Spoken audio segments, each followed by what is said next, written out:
Place to be Nation, welcome back to the one and only Place to Be Podcast. I'm your co-host, Just Zero, coming to you from the PTB Studios on this Monday. Joining me, as always, my partner in crime since 2011, and I guess before that too, Mr. Scott Shifflett. Scott, how are you? Good evening, JR, PTB Wrestling Network, and No-So friends and family. Welcome to 650 of the longest-running episodic motherfucking Gold Extended.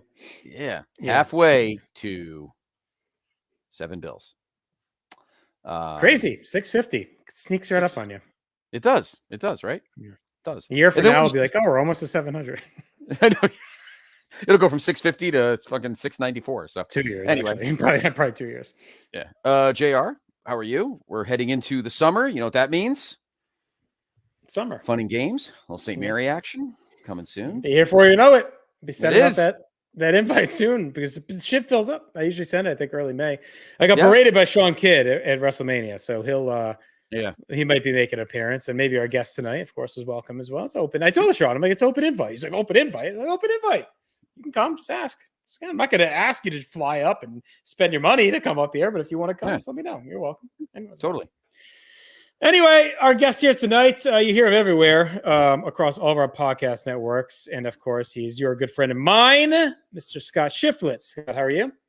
Doing great. Glad to be here since you guys have revamped it. I was on the old one, so I'm glad to be here and talk about what we're getting the match tonight. Yeah, we're excited to have you. You're a must-have guest, of course. It's tough to pull you in. And of course, my profile picture right now, at least at the time recording this, is me feeding you brisket at our. It was amazing. I thought it was a video that was being taken when that. So me too. Showed up. 9 pictures apparently, but yeah, I thought it was a video as well. We sure acted like it was, but yeah, it was amazing brisket. So it was tasty. Yeah. All right, so Mr. Schiff, why don't you tell us what match you picked tonight and why? Okay, so I know you guys have already been to Virginia. I'm taking us back to Virginia, and we're hitting Starrcade 91, season 9 on Peacock, and it's the BattleBowl. This is it's like my comfort watch. So I've watched it when I'm sick. I wore the VHS out when I was younger. It's just like my favorite match. Sting's my favorite wrestler, and like to see him triumphant. And I've watched it so many times that like you can see where Luger like attacks the wrong leg at one point, and Sting's like the other one dumbass. And then like someone brought like a 6-month-old baby to the show, and I'll show it to you guys when they get thrown into the barricade. The dad like brings the baby back in recoil. It's like, dude, you brought a 6-month-old to a wrestling show. What are you expecting? But I like put this on when I'm doing like fantasy drafts or just anything. It's like, you know how you guys fall asleep to like late 80s WWF. This is my late 80s WWF. I grew up watching NWA, WCW, so I just loved it. And when you guys asked me, I was like, I know just the match. All right. I was going to say, I think it's the first state we doubled up on, but it's actually second now. We've had 2 New York episodes. We had Buffalo and Long Island, and now our second Virginia episode here on Making Town. So we're going to go all the way back to the week of December 22nd to December 29th, 1991. Scott Criscollo is going to tell us what was going on in the world of wrestling that week. All right. Well, it was actually very busy, believe it or not, because this specific date, December 29th, was busy for many reasons. Obviously, Starrcade 1991 was going on, but the World Wrestling Federation had 4 shows on this day. So 2 loops and 2 shows. Yeah, baby. So there's a Northeast loop and a Midwest loop. Let's get one show out of the way, everybody, because if the date sounds familiar to you, December 29th, 1991, it's because JR and I have done a show on this date. Well, not on this date, but about a show that happened on this date. Because also on December 29th, 1991, was an MSG house show televised on the MSG network on New Year's Eve. So a little trivia for you both, if you can remember. What episode number was it? And who was our guest? Oh, God. Is this the Flair Hogan rematch? Did they fight twice? Yes, it is. This is the Flair Hogan is the main event. All right. I'm going to say, I don't think it was Bennett. I'm going to take a shot with him. Okay. Damn it, that was my guess. You think Bennett? All right. You're not episode or it's not Bennett. Okay. I think Sheriff Pete was done with the December shows by 91, so I don't think it was him. I know.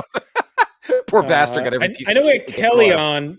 I know we had Kelly back on at one point, but I feel like it was maybe later in 92. For episode number, oh God, because we did 3 more years after that. I don't know, 565. Okay. Schiff, I'm doing 477. Okay. It was episode 574. Ooh, close. It's close. It dropped on the feed April 5th, almost 2021. Wow. We were in the throes of the vid. Our guest, geographically, you weren't even close. It was the Thunder from Down Under, Mr. Dave Hall. Dave Hall. All right. Dave Hall. Yes. Dave Hall was our guest for that one. So that was episode 574. And that would have been, so if that dropped on April 5th or recorded, dropped on April 5th. Dropped on April 5th. I think it might have been in Tampa. That was like coming home from Tampa, maybe. What was that Mania weekend? Was it that one? 30. Was it 30? Well, it would have been the, right? You guys came back from the Tampa monsoon, right? Yeah, I think it was like 3rd and 4th, maybe. I don't think it would have been the 9th and 10th. So it had to be that. It had to be that weekend. Yeah. There you go. So, all right. Lifetime to go. Yeah. Yep. So if you want to listen to that episode, go to our archive, placetobe.podbean.com, or any of your podcast catchers, and you can check it out. It's episode 574. I'm not going to go into all the matches because there was another show on this date that we probably talked about. So for those that are new to the feed, this will all be new to you. For those that have listened to every episode, there'll be a little bit of repeating here, but it's okay. It's been obviously 2.5 years almost. So, that was a matinee, by the way. The night show was up at the Centrum in Worcester. So, 1991, JR. You didn't go for your 11th birthday. Nasty Boys defeated the Bushwhackers. Skinner pinned Chris Walker. Virgil pinned Repo Man with a cradle. Was that match about search engine optimization? The winner had the best Google search. Yes. Davey Boy Smith pinned the Berserker with a roll-up. Ric Flair defeated Roddy Piper via countout when Flair was able to return to the ring in time when both were brawling on the floor. Sergeant Slaughter defeated Colonel Mustafa and General Adnan in a handicap flag match. And the main event, your Intercontinental Champion, the Hitman Bret Hart, defeated Ted DiBiase via DQ when DiBiase shoved Bret into the ref. I believe almost all of those matches were at the MSG. Also at the MSG, there was Hercules against the Hammer, Nasty Boys Bushwhackers. It's like a couple months before Hercules' best ever MSG match against Sid, where he no-sells the powerbomb. Yeah. Skinner on this show pinned Jim Powers. Chris Walker actually pinned the Brooklyn Brawler. Virgil beat Repo Optimize this. Bret and DiBiase. Actually, and at the Garden, if you remember, JR, Bret and DiBiase fought to a draw. So the match was probably pretty good. And the main event, yes, Hulk Hogan defeated Ric Flair via countout at 10:09 after ramming Flair's head into the ring post on the floor. After the match, Flair jumped Hogan from behind, but Hogan fought him off and sent him to the floor. All right. Let's see. So the other loop was the Midwest. The matinee was at the Palace of Auburn Hills, home of the Pistons at the time. Chris Chavez, who was that? Pinned Kato. Tito Santana pinned the Mighty Warlord. The Undertaker pinned Jim Duggan after hitting him with the urn. The Mountie. I love the way this is worded. I don't know if this was grammar. The Mountie pinned Kerry Von Erich after Von Erich fell backward off the top rope. Probably not an accident. Probably not an accident. Right. Yeah, probably not an accident. Fritz was yelling at him from the thing. God damn it, Kerry. Jesus, Kerry. He passed out. Brother now. Yeah. How about your stupid Fred Hellwig? WWF Tag Team Champion Road Warrior Animal pinned Typhoon with a clothesline from the middle turnbuckle. This bout replaced the scheduled Legion of Doom vs. Natural Disasters tag title match after it was announced that Earthquake Hawk fell off the rope before the match. Oh, okay. Yes. Earthquake. I thought it was something Hawk related, but it wasn't actually. Earthquake was injured. So Hawk sat it out and Animal and Typhoon did a singles match. Big Boss Man defeated IRS. Beverly Brothers defeated the Rockers when Jannetty was pinned after Shawn Michaels walked out. That's going to be like one of the last, I would say that has to be one of the last Rocker matches. Yeah. Because, I mean, I think they already, at this point, I think they had taped the barbershop window pretty much at this point. Yeah, it aired on what, January 7th or whatever? So I think. Yeah, that has to be one of the last ones. Yeah. And then in the main event, Randy Savage pinned Jake Roberts with the flying elbow smash. Miss Elizabeth did not appear in Savage's corner as advertised. So the nightcap was at the Rosemont Horizon in Chicago. Oh, was it a nightmare? Nightmare at the Rosemont? Was it the Nightmare at Rosemont? I don't know. Was Johnny Valiant there? Ozzy Osbourne? For the Dream Team, maybe. That's right. And pretty much the card is exactly the same. So I'm not even going to read it. Same matches. So pretty much the same thing. I don't know if Kerry Von Erich fell off the rope in this at the Rosemont, but I'm sure he found a good dealer in Chicago, most likely. So, yes, 3 years earlier, he bled to death against Jerry Lawler because he couldn't scratch his arm without his blade ripping his arm to pieces. So anyway, so there you go. There's your house shows. Well, that Tornado MSG match was on there, wasn't there? What was that really bad one we watched? I think it was early. Martel is it January 92? I think. Remember him and Martel? He's like all fucked up in that match. It's like really, really bad. It might be. I don't have to look at our thing maybe while we're doing the Meltzer notes, but I think it was January 92 when he fights Martel. It's awful. It's so bad. It's the most like fucked up he obviously was at a match. Yeah. He's like wandering I'll around. take a look. Martel's do whatever he can to like keep it on track, and it's just a complete disaster. Yeah, like stop being a quitter. Stop being a quitter. Yeah, so, no, it's a real bad. He's a real mess. Yeah, he's a shit show. So the January 92. Yeah, Tornado Martel. We both gave it a half star. It's real bad. It's I'd recommend anyone if you want to go watch it just to like the mind numbingness of it all. But he like poor Kerry is just a disaster in that match. Yeah, no, I think he's gone after the Rumble for good, right? Like I think he's not a Mania, so I think that's when they ship him off to rehab or whatever. And that's it. He's dead a year later, so by the tree. All right, so we're not going to do Herb Coons tonight, sadly, because Scott, as you mentioned back in episode whatever it was, 574. 574. We already covered the Herb notes from this week. So we're going to do a little Wrestling Observer newsletter deep dive. We're going to do 2 weeks of notes. December 16th, 1991. Looks like the end of the road for Portland wrestling. It's aired for 38 years in the state of Oregon. High production costs and declining ratings have led for KPTV to cancel the show after 4 decades. Promoter Don Owens doesn't know if the cancellation is the end of the promotion. It was. But Owens Promotions is probably the oldest active wrestling company in the world, dating back to the mid-20s. Live shows will continue Saturday night at the Portland Sports Arena with no TV to promote it. We don't see it lasting long. Aside from ratings and production costs, the show sponsor, Tom Peterson, recently filed bankruptcy, leaving the show with no sponsorship money. Word is KPTV is negotiating with the WWF and WCW to air their shows in the Saturday time slots, which would give them wrestling on the same night, but without any of the production costs. If this is the end of Owen Promotions, it would leave Lawler Jarrett's Memphis promotion, USWA, is the only surviving regional territory. This isn't the Observer, but Wikipedia says at the time of cancellation, Portland Wrestling was the longest running non-news show on television, the third longest overall behind Meet the Press and CBS Evening News. To this day, it is still one of whenever the day that these notes were posted on Reddit, one of the top 20 longest running shows in TV history, Portland Wrestling on KPTV. Crazy. Wow. It's sad around this time, because this will sound real nerdy for me, but I'm on a wrestling podcast right now.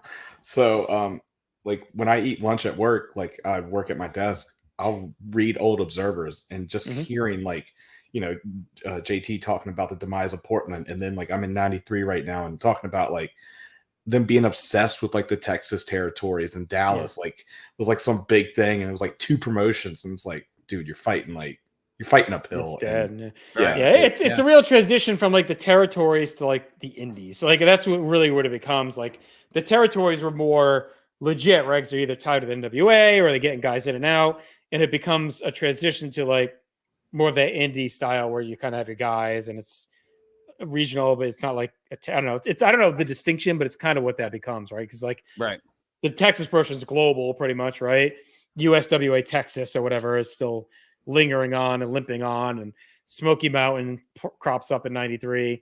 World class is pretty much cooked by this point. Right. Eastern Championship, Tri-State, like all those are still around, but it's not even world class anymore. They call it Big D in global. It's like yeah. Well, when I know, I watched pretty much all the world class on the network, and that the shows ended in like, I don't know, October of '88. It was right before the Super Clash 3. Speaking of Big D, and I'm looking at oh God, Big D is worse than right there. This is worse than fucking Jim Duggan. I got my 2x4. No, Dusty, let him go play in traffic. Because at that point, that's when Jarrett bought it. It became USWA. They merged all the belts. Jarrett was a mess, and I think by pretty much the end of '90, world class was cooked at that point. Yeah, and USWA lingers till whatever, like 97, I think, or something like that. Yeah. But when is Global on right now at this point? End of 91? No, no, I think it's maybe like 92, 93 for Global. I think in there somewhere. Maybe it's 91. I don't know. Yeah.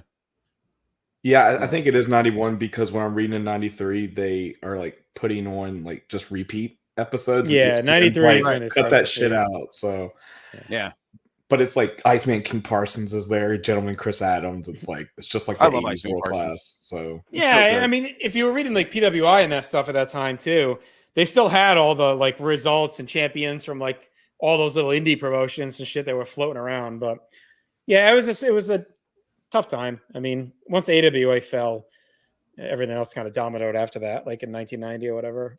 All right, Dynamite Kid announced his retirement this past Friday. He completed an All Japan tour. Back injury from 5 years ago turned into one of the best wrestlers on earth, to a shell of him former self. He's also plagued by neck, shoulder, and knee problems. The neck injury is what caused doctors to tell him one more bump could paralyze him. Dave wrote a long piece about Dynamite. It's basically the same as every obituary he ever writes. Notable mentions are given to the greatest bump ever taken, which apparently was a diving headbutt from the top rope outside the ring to concrete. And, of course, the back injury in 1986 almost ended his career. This Tuesday in Texas took place in front of a sellout crowd of 8,000 people, which Gorilla Monsoon called over 20,000 at the time on pay-per-view. Buy rate-wise, the show seemed to have been a pretty big success, doing solid numbers despite having no budget and no promotion. As predicted, the main event led to the title being held up for the Royal Rumble. Also, Jake Roberts' Macho Man angle with Roberts slapping Miss Elizabeth, one of the most dramatic angles in history. The WCW New Japan show for January 4th has been booked. They're hoping they can equal or break the attendance record of 64,500. Ross on TV claims 40,000 tickets have already been sold.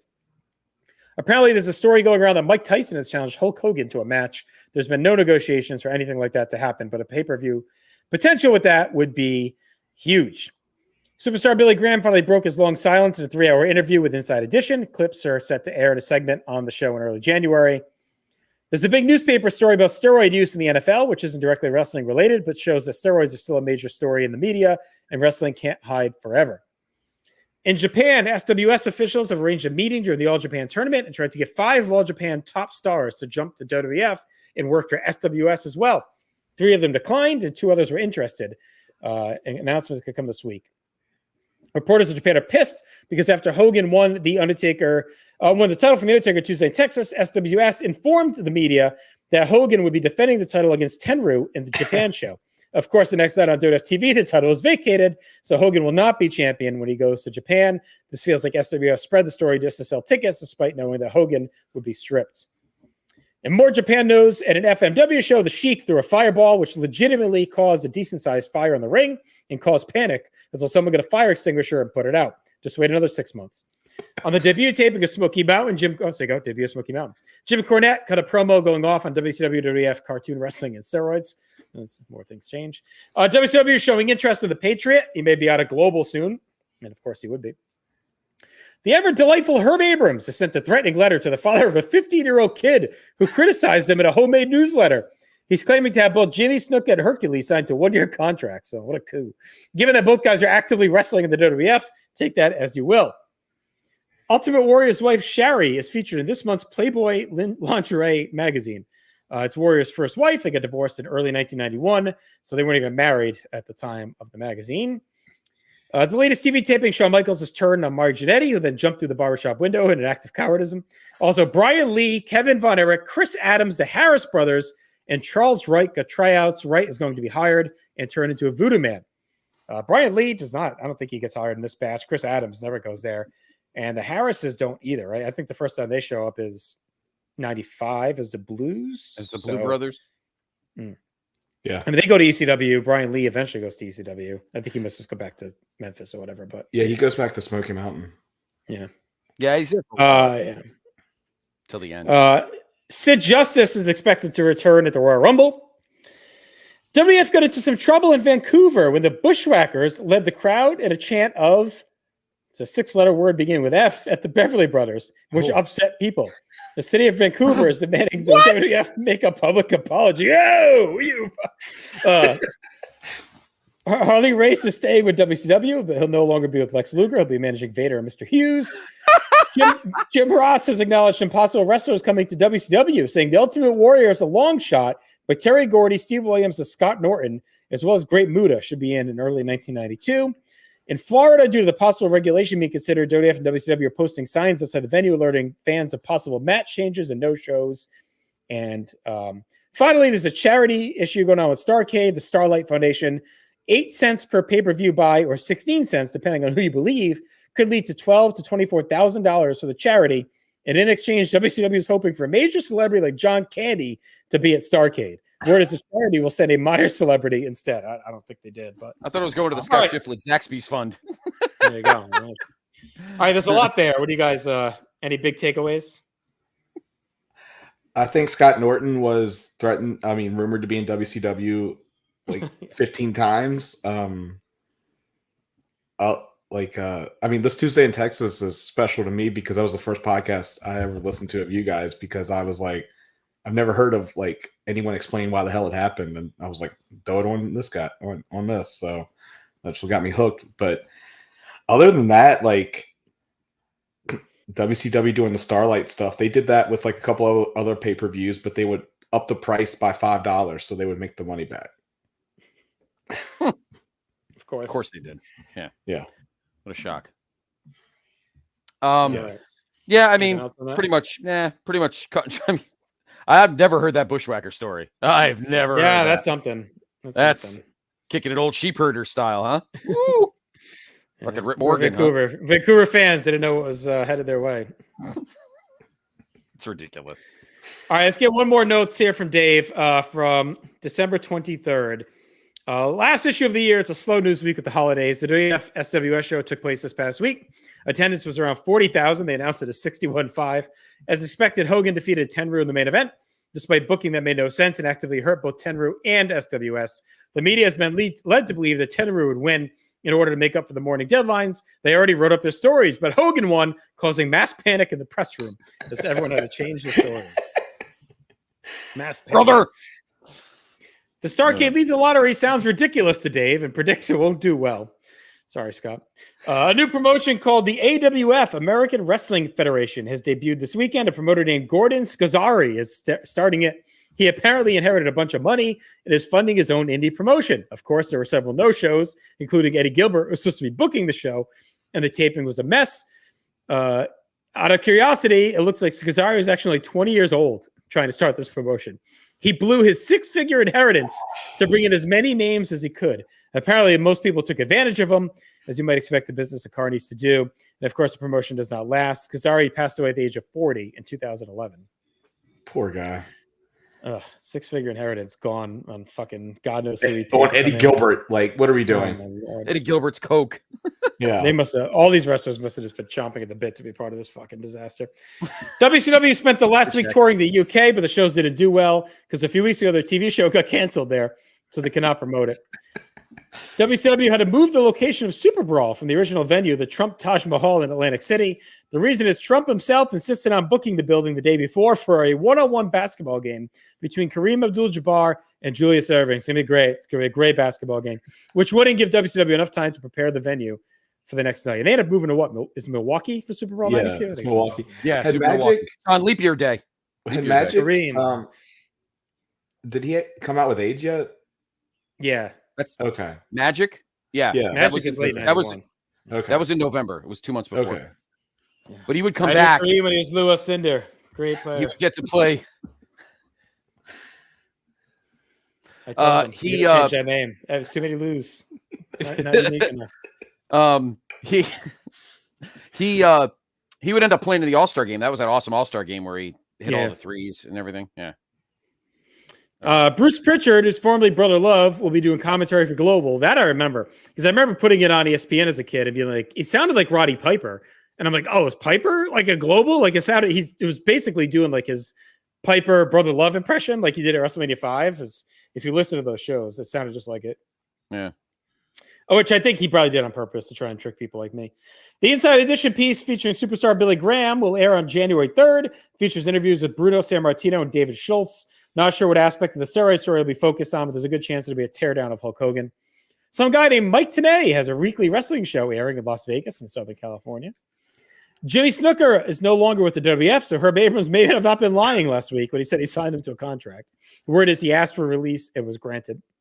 Vince McMahon is trying to sell his bodybuilding TV show Body Stars in syndication, but no luck. Of course, it would end up on USA. Did y'all ever watch that? I think at the time I tried watching a couple because they talked about it so friggin' much on TV. It was like, all right, I'll check it out. And they did have some wrestlers on from time to time as well. But Cameo was the girl's name. Remember, that hosted with Vince. They both had the Zubas on. Yeah. WCW's new contracts have upset people. The old contracts paid wrestlers while they're injured. The new ones will only offer pay for the first 2 months of an injury, and after that, you're on your own. There you go. And finally, our favorite story for this week, the Bushwhackers chant story from last week actually happened in November, but Dave just found out about it. And the WWF made an apology on CBC radio. So there you go. I will say this. Luckily, they didn't go further down the line and maybe get into a bit of a race thing either.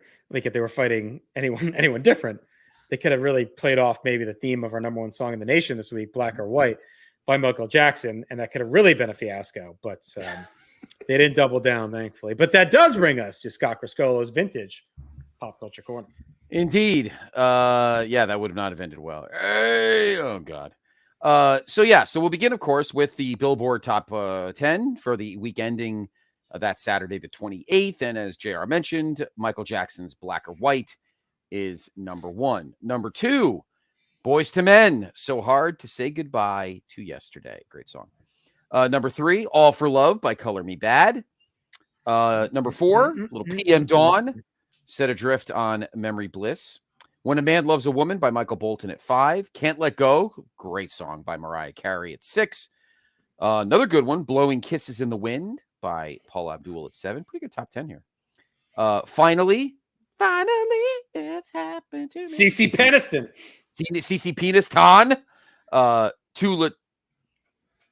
There you go. Falcons. Too Legit to Quit. MC Hammer.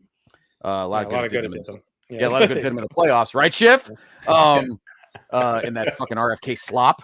And Wild Side by Marky Mark and the Funky Bunch at 10. A lot of baby making music in that top 10. Yeah, right? Totally. Yeah. Well, it's funny. It's such a big difference. You know, Schiff, last episode we did 2002, and it was all like R&B and hip hop. The whole list was R&B and hip hop, yeah. Which is crazy. I mean, we had Nelly. Nelly had 2 songs. It was crazy. It was crazy. We had like 4 songs with featuring. There was 4 songs. Well, and this countdown is eerily similar in that like 2002 is kind of like 91. There's that little gap in like kind of hard rock. Like 91, the hair bands are kind of dying off.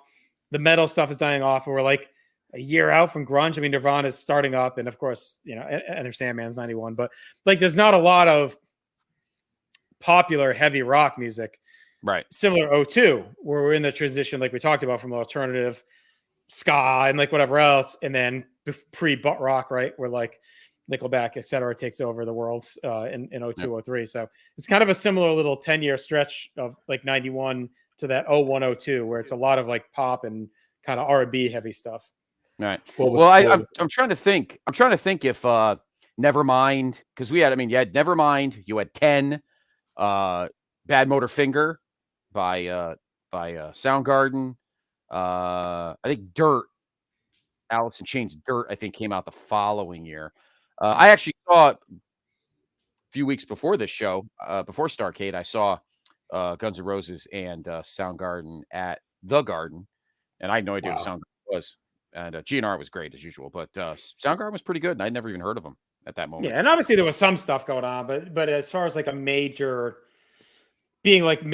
top 40 or top 10 hit, whatever it is, like it just wasn't like a big time for that stuff. It was definitely fading a bit. I mean, there's still some good stuff in there. Extreme had a couple hits in the early 90s. Oh yeah, and stuff. you had what do you call it? What was that? Wholehearted and More Than Words and all that. Nelson, they had their big album that year. Anyway, so we move on from the radio to the big screen. What was the weekend domestic chart for this weekend in the movies? Pretty good, solid top 10 of movies here. At number 10, My Girl. He's got to put his glasses on. Myth. What was it? Myth busted. Doesn't matter. He's dead. That was so funny. That was fucking. I lost. Were you afraid of bees after that? It was definitely. I feel like everyone got afraid of bees for a while after. Yeah, I think so too. At number 9, Bugsy. Bugsy with Warren Beatty about the Bugsy McGraw. Yeah. Oh, God. It's a prequel to the Iron Claw. Exactly. Yeah. Iron Claw. Oh, good grief. Anybody wants to see Bugsy McGraw movie? I'll shoot myself. Number 8, The Addams Family. I thought The Addams Family came out in 94. It came out in 91. That would have been Addams Family. Yeah, Addams Family Values. Okay. Yeah, the 91 was definitely the original. I remember seeing that in the theater. Yeah, I did too. Number 7, another movie I saw in theaters, Star Trek VI: The Undiscovered Country, the last movie with the full Captain Kirk, William Shatner crew. Number 6, JFK. Number 6, yes. Number 6, JFK. 5 weeks, still doing well. Number 5, The Last Boy Scout. Great movie. Damon Wayans and Bruce Willis. Good movie. Number 4, Prince of Tides. Terrible movie. Fuck you, Barbara Streisand. Number 3, Father of the Bride. Oh, great movie. It holds up. We watched it recently. Showed my daughter. Yeah. She wasn't into it, but I think it holds up pretty well. Steve Martin's good in it. Yeah, I watched it last year after watching Only Murders in the Building, and you're right, it does hold up. Like he's really good. I think I was laughing at it. The sequel has Tom Welling from Smallville in it. Number 2, Beauty and the Beast, the animated.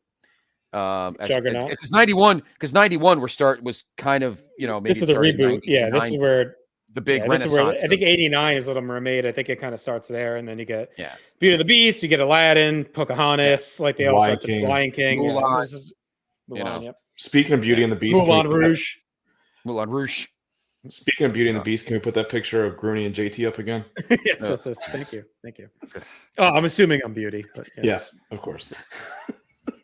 Well, if anybody else is Schiff, you're there gone. is. I can't tell you there is video of that picture. I said let's do our laugh together. We did the Anvil laugh. Yeah, to Grooney laugh. But. Meanwhile, you look like Dusty laughing. Yeah, this is not my son. Oh God, you should probably hide that. All right, and the number 1 movie of the weekend was Hook with Robin. I saw that in theaters as well. Another great. So did I. Yeah, Robin Williams and Dustin Hoffman. Yeah. So there you go there. All right. Sadly, for the second consecutive episode, we will not be taking the field as the 91 regular season's over. I think I haven't had it all queued up. Well, we're not. We missed it by a week because I know what Schiff didn't pick 91 for this match. He picked it because it was the last great year of his garbage football team. So I was 2 at the time, so it doesn't even count for me. So yeah, it's really so you have nothing then. All right. Yeah, I have nothing. I did have my mom. That's how I became a dresser. I had a lot of random memorabilia. I had a matching shirts of the Redskins and the Bills from that Super Bowl. And it was like the Redskins had it had the logo and I forgot who was on it. And the Bills, I wore the shit out of those shirts. They were awesome shirts. They had the old gaudy fucking writing on it. Yeah. But her coworker's husband, I'm trying to think of his last name now. He was the GM. He was like the assistant GM for the Bills. He ended up being the GM of the Chargers. AJ Smith, maybe.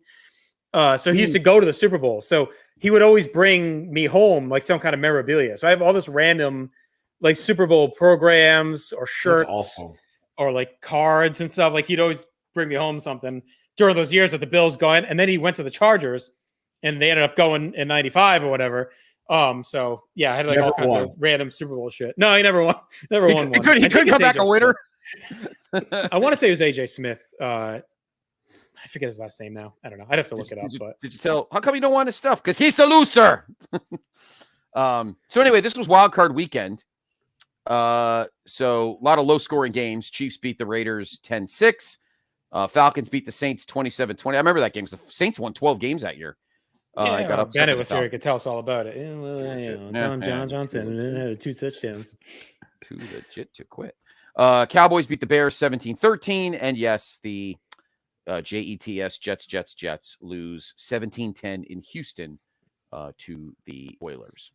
So doesn't matter. We get the logo back from that year. It's amazing.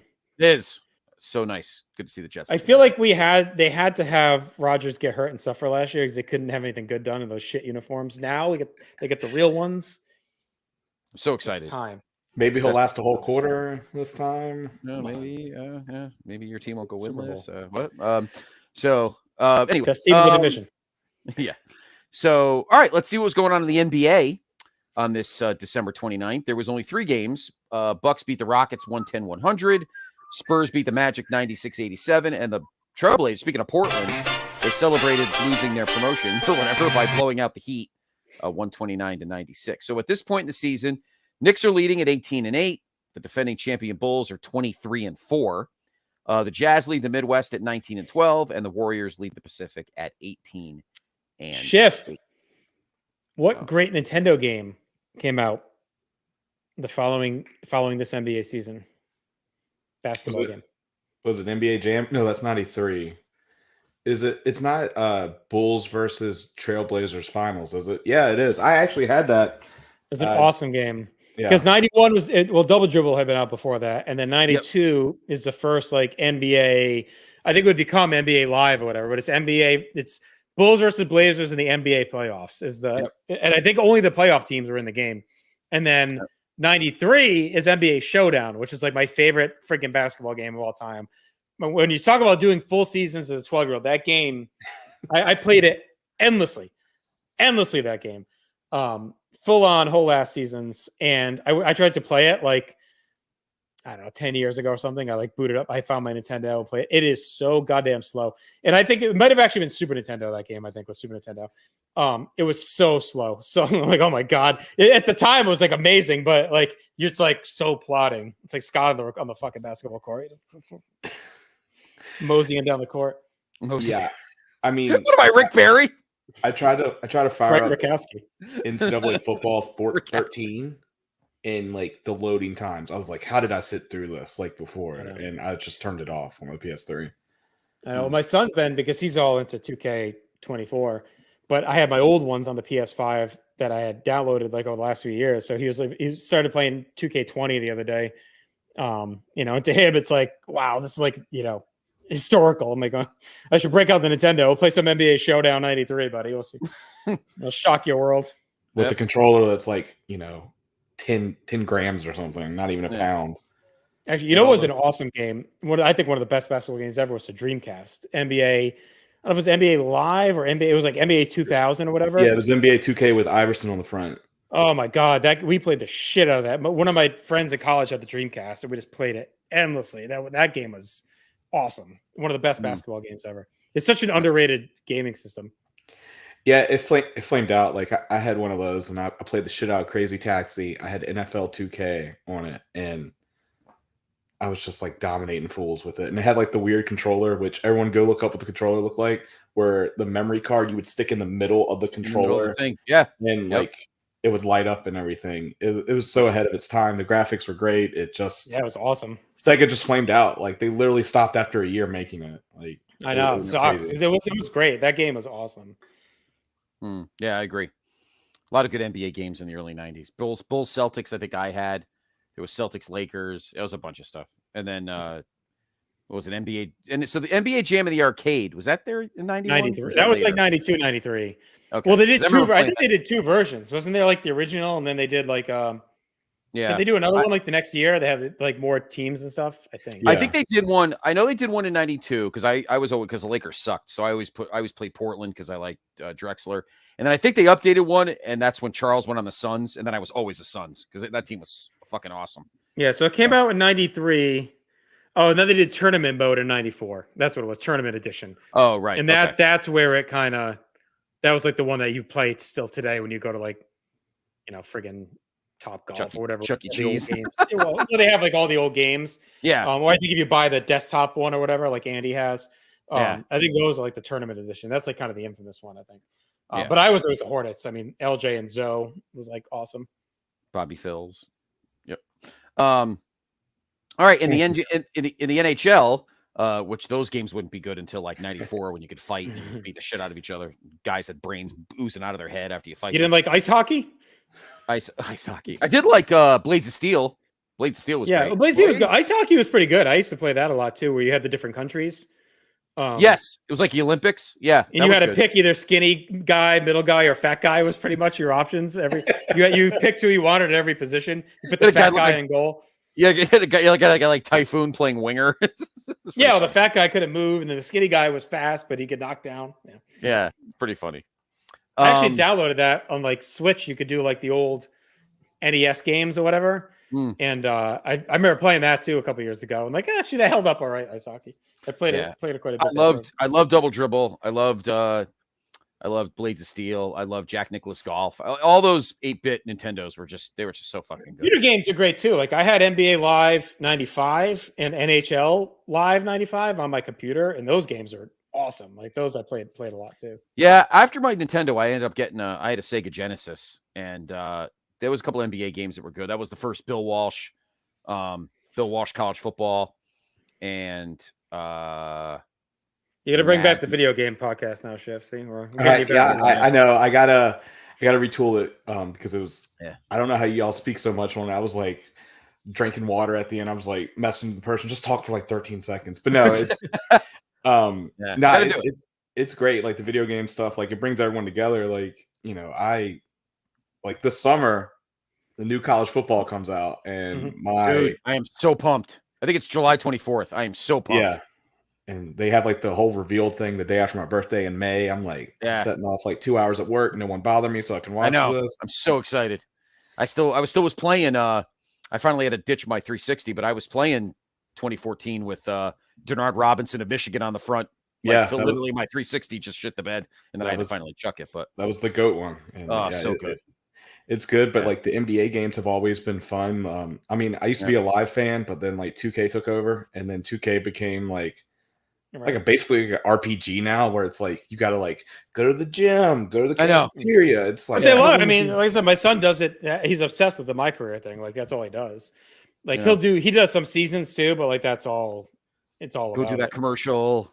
Hey man, we got a commercial to do tonight. Do you do the commercial? It's like you talking about playing seasons, JT. When I first moved to Nashville, I was working like 60, 70-hour weeks, but I'd be on call for work. So I'd just be listening to podcasts, you guys' podcast while playing My Player. I made the Hall of Fame. That's how much My Player. You know how long you have to play for that? Yeah. I haven't touched My Player since. Like, well, that was like crazy. When I was in Connecticut working with Scott. I worked all overnights and weekends.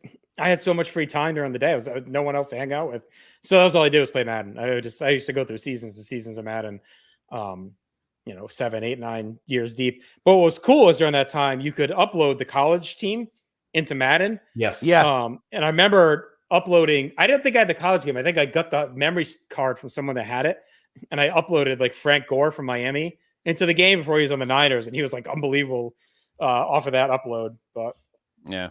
Yeah, I remember doing stuff like that, and like you said with the memory card, like your kid has no recognition. I think it just download it off. I remember for the memory card for the NCAA, you would have to like send it to some random person, and they would buy it or whatever, and they would put all the players' names on the memory card and then ship it back to you. So you're waiting like 2 weeks for this whole thing, and I'm like, now it's just it's like getting tapes from Stephen Graham at that time, like I was doing. Yeah. Grimace. On the NHL on this night, speaking of hockey, because those games were great. Bruins beat the Jets 6-3. Whalers beat the Islanders 6-4. Sorry, Schiff, there was no Predators at this time. Just Michael Jackson. Just Michael Jackson. Red Wings. Black or white. Red Wings lead the Norris with 50 points. Canucks lead the Smythe with 48. Canadians lead the Adams with 54. And the Caps lead the Patrick with 51. And that is your very lengthy video game driven pop culture corner. All right, let's head back to December 29th, 1991 for Starrcade. the Norfolk Scope in Norfolk, Virginia, 9,000 in attendance. Jim Ross and Tony Schiavone on commentary. Let's go ahead and start the match. We'll get into the Steve Riddle fun facts here. We're at 2:21:03 on Peacock. If you want to join us, indulge us in BattleBowl. I see Bill Kazmaier standing in the back there, so you know things are going to happen. So let's count it in. We're going to start in 3, 2, 1, go. All right, so Sting lights the candle. Let's quickly take a trip through some notes here on Norfolk from our buddy Steve Riddle. It was a regular stop for Jim Crockett Promotions, eventually WCW. It was a regular stop on the Great American Bash Tours. There are 4 NWA WCW pay-per-view Schiff. So this is obviously one of them. Do you know the other 3? Oh, I'm not good at this. All right, let me try. I want to say a Great American Bash was there. Bash, no, nope. Oh, I know Halloween Havoc. Maybe I'm really bad. I'm really bad Scott, at this. You know. Well, Starrcade 88. Yep. And this one.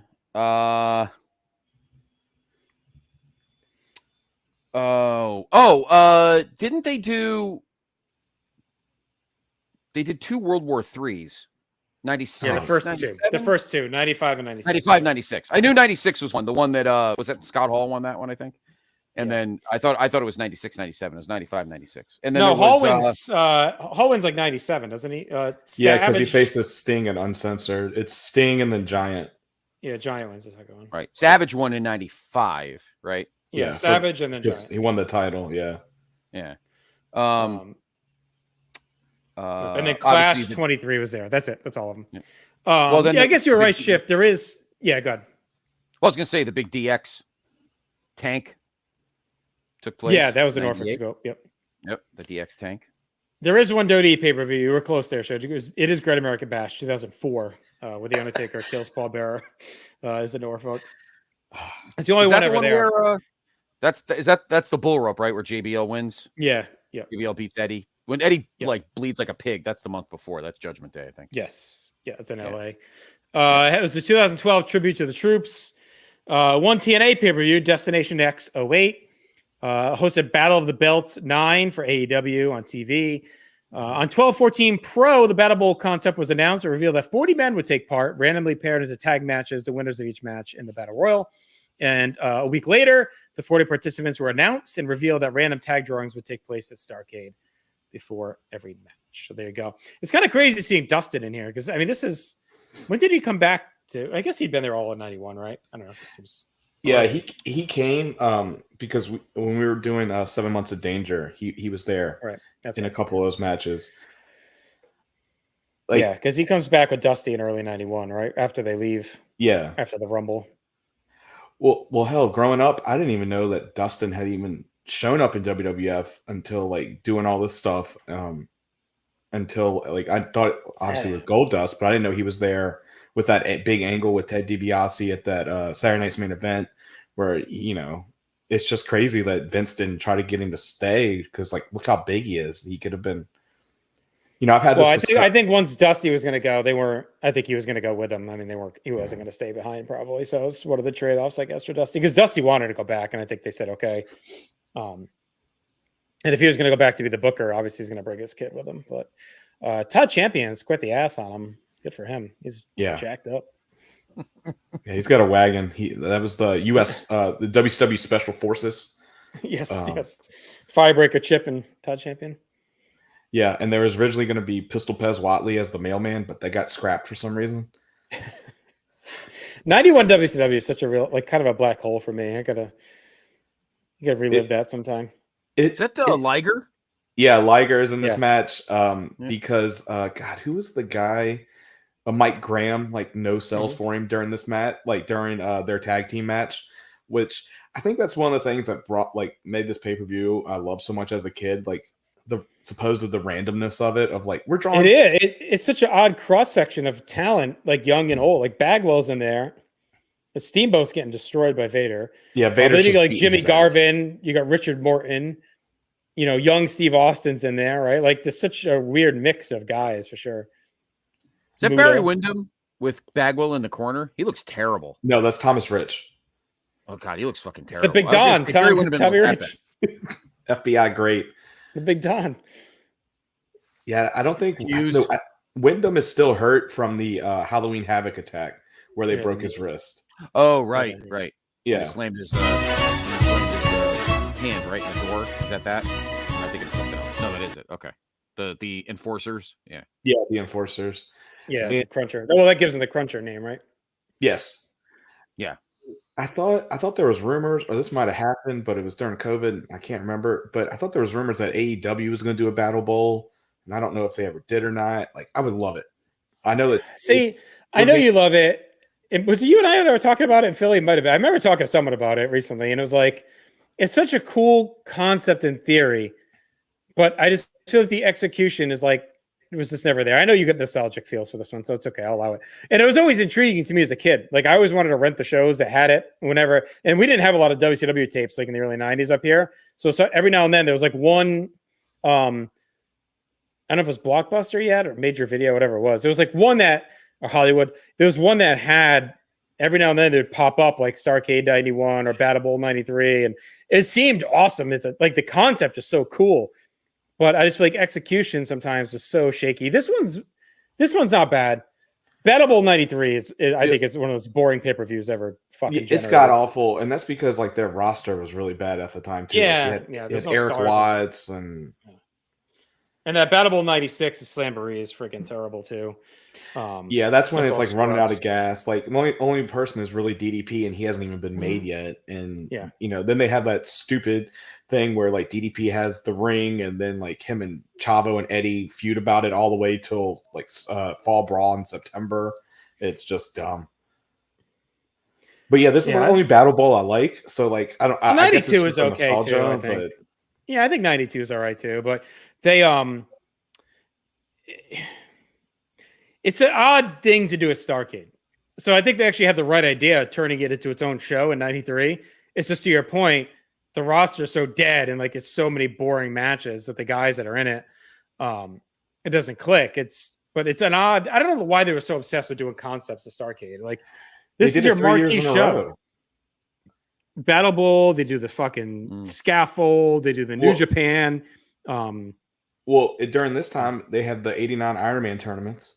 Yeah, that 90, too. Yep. They had the Pat O'Connor tag titles and the tag tournament, which is like, Jesus Christ, at 4 years old, even I knew the Steiners were going to win that tournament. It's like, when I rented it. And then 2 straight Battle Bowls. Yeah. 95 is the New Japan. So, yeah, it's an odd thing that they always do these odd concepts at Starrcade instead of just going straight forward. Yeah, and 93 is the only good one of that run because it's the Flair for the gold. Yeah. The 94, you have Butcher versus Hogan. The less said about that, the better. I think if you look at the history of Starrcade, there's not that really many great Starrcades. It's like held up as this legacy show for WCW. But, I mean, outside of the first few, 97 ends up kind of bombing. They always make like a big, stupid fucking decision. 96 is sneaky good. I like 96, but 97, 98, 99, they all have like a stupid decision in there. And then 98, you in Goldberg Street. 99, Goldberg kills Brett. Yeah. It's like 2000 dumb always happen. Everybody's 2000, 2000 everybody's dead. Yeah, everybody's dead. Oklahoma Medusa, I'm pretty sure is Starrcade 2000 had that weird poster where it was like in Russian or something. It was like really fucking strange. Yeah, but that did have a sneaky good triple threat ladder match with like the Young Dragons 3 count and the opener. That's really good. Yep, that is really good. Yeah, no, you're right. 93 is on the short list of really great Starrcades. It's not a ton of them. 95 is like good. I like 95. It's just weird that they do that gimmick on the show, but it's still a pretty good show. And like they never treat it. The problem is because Starrcade, Crockett obviously in the early mid 80s, Starrcade was like that was their show. But I feel like once WCW took over, they never gave themselves like a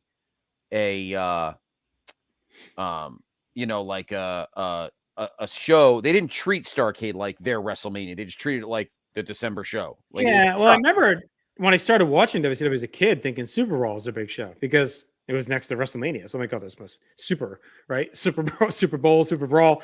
So like when I got into it, I thought Super Bowl was the big one of the year.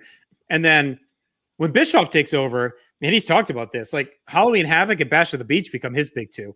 Like he still uses Starrcade, but those are always, if you look historically at the cards he built, it was always Bash of the Beach and Halloween Havoc have like the biggest matches and the biggest builds and the celebrities and like everything else. Like those are like his two big ones every year. Yeah. Yeah, I mean, which I disagreed with him at first when he said that, but after talking it over with you guys and like hearing like other stuff, because Bischoff can be grating on me sometimes. It brings up good points. And also, did you see Richard Morton and Jushin Liger having probably the worst? It was like me and trying to wrestle right there. Like it was bad. He tried to do like a spin wheel kick 2 times to him, and like Richard Morton just like got out of the way both times, and they both eliminated each other. It was horrible. But like, this is right in the hot and heavy of the York Foundation as well, right? Richard Morton and yes, Thomas Bridge. And actually, when we did 7 Months of Danger, much to my chagrin, just because I wanted to have Sting be the MVP, we named Terrence Taylor the MVP of BattleBowl because he actually had a pretty good showing against Luger in his tag match. So. Terrence Taylor. Well, it all started with Wall Street, right? And then he left to go be IRS. Yeah. So they made Taylor the centerpiece. Now there goes Jimmy Jam. Yep. Bye-bye. Now he's bald, missing all that hair. Yeah. Look at Firebreaker Chip getting the final 9 here. I didn't even realize Rude was in there. It's like they're not doing a good job focusing on these guys. I know I'm like half paying attention, but it's like what they'll focus on Rude at a certain part of the match. Sorry, I've just seen this so many times. No. Go ahead, take control. No, I didn't even notice him and Simmons were in there. Yeah, like with this, they have like the 2 rings, and like you have the winner of the 1 ring, and then you wait for the winner of the 2nd ring. Which on the way to go to the 2nd ring is here you have Sting and Rude duking it out. That was like the main feud in WCW because Luger had already ran all of his dates out. So like he was the world champ, and then you had like they're just trying to limp to Super Brawl with him. So right. I mean, he only shows up like a couple more times. And also there was a point where they fired Harley Race and Luger was like, I quit. Fuck it. I'm going home. And he quit. And that's when they brought like Race back and then put him back with Vader. And here you have a nice little heel thing right now with Vader and Luger going at it. It's just one of those things where like, I wish to see like if Luger would have stuck around a little bit longer, how he would have fit in with everything. Luger in the yellow is cool looking too. Yeah. And one thing I love is they just showed it was Austin in his like what do you call those like drink cups that was big in the 90s like the logo you know what I'm talking about, right? I don't know. I'm bad at describing the stuff. Like it was a big logo in the 90s. That's what Steve Austin looks like he's wearing right now. Well, he always looked like he was wearing the Jams shorts, but I think he was TV champion still at this point. I think he is, yeah. But Luger looks like you can tell he's like just going like half speed with everything. Yeah, he's trying not to get hurt. And I mean, speaking of tights, like super lazy with Rude, who's usually awesome with his tights. He's got like his old WWF ones on because he's got the long curly hair on his ass. So I mean, he hadn't had that hair in a while, even WWF since like early 90. So it's pretty funny to see like he pulled those fucking things out of the archives. If you look on his ass, he's got the fucking long curly hair. Well, the first Steiner recliner right there to Mr. Hughes. Yes, there you go. As you can see, pretty much when Sting and Rude went over, they decided to get rid of all the dead weight in the 2nd ring. As Todd Champion and Bill Kazmaier left immediately. They were like, just get the hell out of here. Steamboat and Vader, like I know they teased that in 94. I'm not sure if they actually did it, but maybe on a Saturday night. But did they fight in 92? I thought they had a match in 92. I can't remember. Maybe they do when they injure Sting. Steamboat and Vader. Is it on a Clash? I don't know if it's on a pay-per-view. I don't know why I feel. No, it's not a pay-per-view, but I feel like they fought before. No, I could be wrong. It must have been on a Clash. And one thing we noticed from 7 Months of Danger, like we have at the start of it, when the Dangerous Alliance forms, Ron Simmons is in there as like one of the top baby faces. Halfway through, he just disappears, and like he's replaced, I think, with Dustin. So they fight on Worldwide in April of '93, and they also fought November of '92 on Worldwide. That's so weird that they just didn't. And maybe early '94 as well. They might have one. Marcus Alexander as he wins WCW Rookie of the Year 4 times. Yeah, 3rd or 4 times. February '94 looks like they fought on Saturday night, so they have a handful together. Oh, I do think. Oh, there goes almost calling for Ron Simmons and Mr. Hughes. Dustin Rhodes goes over. I think if Hogan doesn't come in '94, obviously history has changed. That both Austin and Rhodes are multi-time WCW champions. That's definitely what it seemed like in '94. Yeah, I think Dustin probably wins at the end of '94. Yeah. Invader's gone, and so is Marcus Bagwell. And we're down to the Dangerous Alliance versus like the 2 big baby faces in the company. And they do like a ring around the rosy thing right here that I just love. Like, I'm sorry, like talking about a match I've seen so many times. Like Sting just jumps over Steamboat and he takes out Rude. It's awesome. And this is a big spot for Austin too, to be Final 4 in there. Yeah, and he had just came in the company too and went through 2 different valets with Lady Blossom and I think like Lady A or something. So I guess they didn't wrestle. I was trying to see if Steamboat and Vader wrestled at Clashes, and they never. No, I don't think so. I think it's those 4 TV matches or whatever that we just went over. Yeah. I don't know why they're doing this stupid triple box thing. You can see everything. Yeah, it's like they should have done that when it was 20 people in the match, not when there's 5. But as you can see, like we're 16 minutes into the match and we're already whittled it down to the final 5. It's like, yeah, well, like you said, I mean, they're really trying to focus on the Dangerous Alliance versus like Sting Allies stuff. So,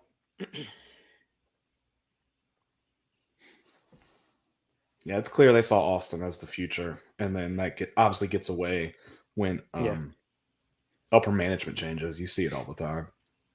Yeah, I mean, right. There's a world where him and Dustin stay, like you said, and just become the guys. But then WCW might go out of business in '97. So, yeah, I mean, without Hogan, eventually the NWO for sure. Like, I don't think they get as big as they definitely don't get as big as they got. No. Come on, Paulie. What good are you? You're supposed to hit him with the phone. Yeah, he just and Paulie as the Fat Ninja was amazing. And then you see like ultimate heel move with Rude right here. He pulls Steamboat down, and then he's gonna run in and give Sting a Rude Awakening, which like growing up, like I thought the Rude Awakening was like the worst finisher ever because like Rude was like the biggest heel when I first started watching wrestling. It's not even a good Rude Awakening right there, but he was just awesome. My friend Jim always wanted to give me one, and I never trusted him. He'd get so mad at me. Wait to wrestle. He's like, "Oh, I'm gonna do a Rude Awakening." I'm like, "I'm not giving you my neck to snap down." I think one time he did it, but I was like, yeah, we can fake wrestle without having to bust out fucking neck breakers. Real wrestlers don't like neck breakers. Yeah, that parts do it. I remember me and my one of my best friends, Justin Haney, gave my little brother Justin, a lot of Justins here, JT, I apologize, a 3D, and we thought he broke his arm. And I was like, like one of the things, like when the sibling starts crying, it's like, shut up, like stop crying. Wrestling's only safe when it's in a Zaxby's dining room. Apparently. Well, one of my favorite 3D moments was there was like an improv competition in college. We joined up. And you kind of got like tagged in and tagged out.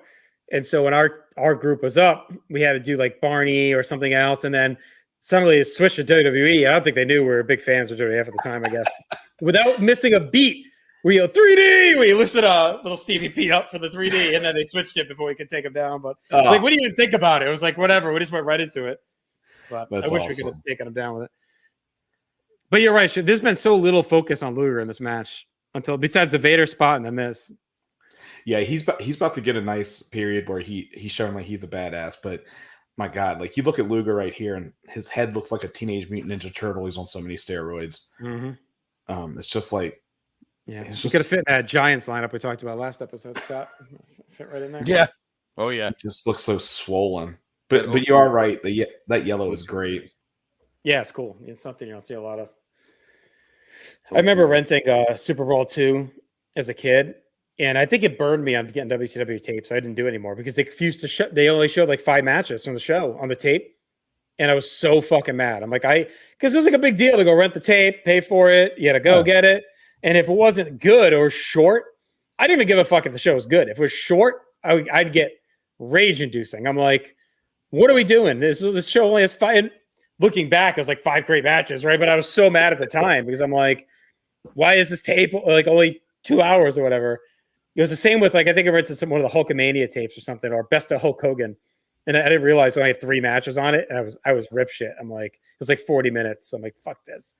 Well, the Turner Classic, the VHS list cuts out some tag team matches. Yeah, that's what I'm saying. They would. I don't know why they cut so much stuff out. I think the tape space or whatever the reason, but it was like, I didn't never want to rent WCW shows because they were always cut up. They always would cut matches out. Yeah, try explaining that to 4-year-old me. It's like, no, I want my stuff. Like, give me everything. Yeah. Like I read PWI and see like, what do you mean there was like 10 matches to Super Bowl? There was only 5 on the tape.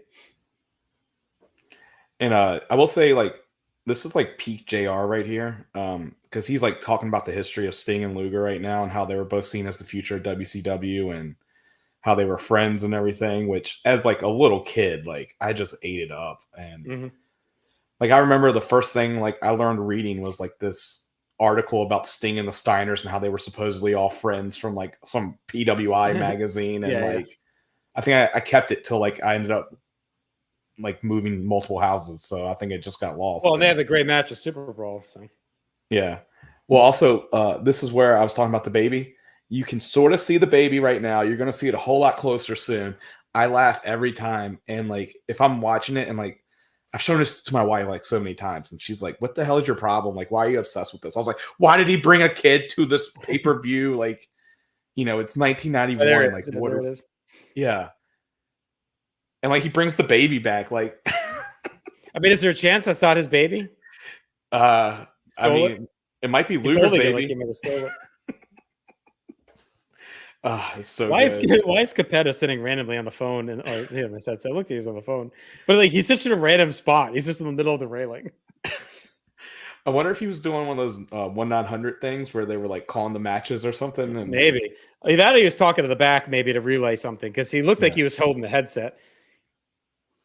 Tell him to hurry the hell up. No, why isn't he over near like Shivani and Ross? Like he's just randomly sitting against the railing.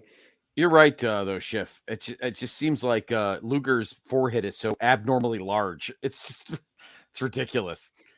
Yeah, it reminds me of I had to write this in college. I picked to write about like the Balco stuff with like Barry Bonds, and like Barry Bonds' head started off as like 6.5 and then went to 9 3/4, and I was like, a head does not do that. Yeah. And it doesn't. That's just what it reminds me of right there. Too bad it wasn't Bonds instead of Griffey in The Simpsons when his head blew up from the magic elixir. Or whatever. There's a guy in the audience a minute ago that had a great UNLV classic shirt on. This is right during their heyday. So yeah, the Running Rebels, and this is my favorite part of the match. Like, I don't know why, I just love it so much. He's gonna miss the Stinger Splash right here. Sorry, spoiler alerts, guys. I'm getting ahead, but I've just seen it so many times. And it's like one of those things like where like you see him like trying not to keep his balance. It's like if he falls over, he loses. So right. It's just, I don't know. It's just one of those things in wrestling that like I love, like where like it could go wrong, but it doesn't. Like, does that make sense? Yeah. Yep. Race been bumping around as always. Yeah, Race has been like, the MVP of this because Luger doesn't really want to do much. See right there, Stinger Splash, up. Then he catches himself. It's just so good. Yeah, I mean, they've given this a lot of time, too. It's a good Super Bowl preview of, like, what the match could be. It's probably better, right? Because the Super Bowl match is kind of okay, right?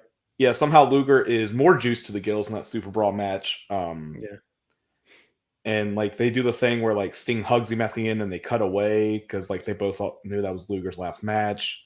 So, well, last match at the time at WCW. He'd be in WrestleMania drinking milk a couple months later. Then he has like the car crash. I mean, the motorcycle crash. Because he was supposed to be on WBF. Yeah. Yeah, it was supposed to be the Super Show, whatever the fuck it was called. WBF Mania. Body Stars. Yeah, God. Well, that was the show. What was the name of the pay-per-view? It was oh my God, I can't think of it. Tony's pretty good here too. The moment's now. He's gonna do it now. And he does. Yeah, it's just great. Like I love it. And like they're doing like the hype. Like this is what we'll see in 1991 and 1992, and like, no, you're going to see Luger one more time in 92, one time total, and like maybe some pre-tapes, but that's it. And then Sting wins, and it's just one of those things. It says, let me see. It says the 91. It just says 1991. I guess this is a pay-per-view, so maybe there wasn't any. That's why I couldn't think of it. It just says the 1991 WBF Championship. Okay, yeah, that's all it was. Yeah, it was at the Taj. Yeah, I didn't. That's right. It's just WBF Championship. Yeah. Okay. Tony the Jetman Pearson. All right. Well, that was a lot of fun, Schiff. Thank you for picking that one. Definitely a match. I haven't watched it forever, and a show I haven't watched it forever. I might throw on the rest of it sometime here next couple of days. But Scott, that'll do it for us. We'll be back in 2 weeks. We're going to motor on to another town. Hopefully we can find our car. And if we do, we can head to the next town and check out the show. I'll have another guest with us as always. Sure, check out everything at the Placement Nation Wrestling Network and North South Connection here on YouTube and all social media. Tons of great content coming at you across all of our feeds, and maybe something else popping around the time that this drops as well. So stay tuned. Keep your eyes and ears peeled. Talk to you in 2 weeks. Everyone take care. We're out.